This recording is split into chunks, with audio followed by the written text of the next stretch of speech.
കനത്ത മൂടൽമഞ്ഞിനെ തുടർന്ന് ദുബായ് വിമാനത്താവളങ്ങളുടെ പ്രവർത്തനം താളം തെറ്റി. 12 വിമാനങ്ങളാണ് ഇന്ന് റദ്ദാക്കിയത്. 23 വിമാനങ്ങൾ വഴിതിരിച്ചുവിട്ടു.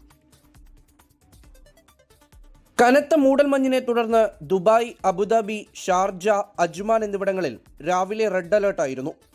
ദുബായ് അന്താരാഷ്ട്ര വിമാനത്താവളത്തിൽ നിന്നും അൽ മഖ്തൂം അന്താരാഷ്ട്ര വിമാനത്താവളത്തിൽ നിന്നുമുള്ള 12 വിമാനങ്ങൾ റദ്ദാക്കി. ഗൾഫ് മേഖലയിലേക്ക് തന്നെയുള്ള വിമാനങ്ങളാണ് റദ്ദാക്കിയവയിൽ ഭൂരിഭാഗവും. 23 വിമാനങ്ങൾ വഴിതിരിച്ചുവിട്ടു. രാവിലെ പല വിമാനങ്ങളും വൈകിയാണ് ലാൻഡ് ചെയ്തത്. മൂടൽമഞ്ഞ് മുന്നറിയിപ്പുള്ളതിനാൽ നേരത്തെ തന്നെ യാത്രക്കാർക്ക് വിവരങ്ങൾ കൈമാറിയിരുന്നു.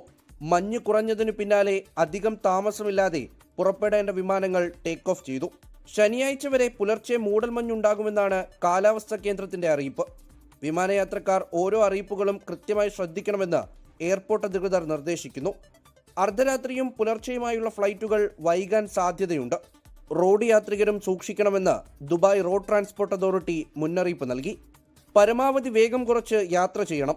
അതിരാവിലെയുള്ള യാത്രകൾ കഴിവതും ഒഴിവാക്കാനും നിർദ്ദേശമുണ്ട്. 24 ദുബായ്. ലോകത്തെവിടെയായാലും ഏത് സമയത്തും 24 വാർത്തകളും ഓഗ്മെന്റഡ് റിയാലിറ്റി പാക്കേജുകളും എക്സ്പ്ലെയിനറുകളും വിശദമായി കാണാൻ ഞങ്ങളുടെ യൂട്യൂബ് ചാനൽ നിങ്ങൾക്ക് സബ്സ്ക്രൈബ് ചെയ്യാം.